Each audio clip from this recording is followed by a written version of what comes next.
Nežinau kaip jums, bet mano nuomonė, tai yra vienas iš blogiausių atnaujinimų per Fortnite ir kolabų South Parkas.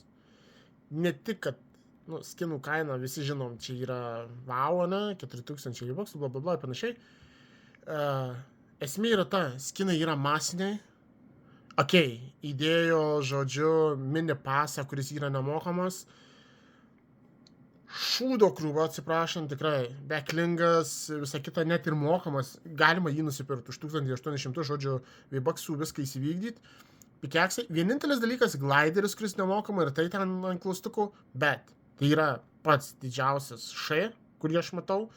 Tai yra, manau, turbūt pirmas mini pasas, per kiek aš žaidžiu, nes Karibų piratų aš taip ir nespėjau sužiūrėti tenai, nes buvau tik pradėjęs žaisti. Ir dar nusivylimas vienas, kad, pavyzdžiui, kurie laukiam OG pasų, tai šito aš neįsivykdęs OG pasų, ar ne? Skinai, kadangi čia kitas accountas, tai aš NMO turiu, skinai yra tie patys, aišku, yra pora gliderių, čia neblogų duoda, dar juos algot, bet skinai yra tie patys ir realiai gavom 3 skinus su daug stilių.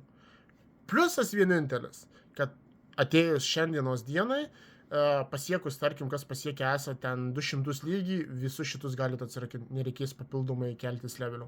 Tai čia yra geras pliusas, superinis dalykas. Tai va, bet update'as tikrai yra šūdinas, misijos yra šūdinos, žodžiu, ir misijų reikės laukti, nes gliderių reikia šitų 6, o jas atnaujins paskui po 4 dienų ir 18 valandų. Tai va, žodžiu, jeigu netyčia ką pirksit, naudokit kreatoriaus kodą papukai. Tikiuosi nepirksit tų šūdinų South Parko skinų. Gražios dienos, žodžiu, ką daugiau galiu palinkėti.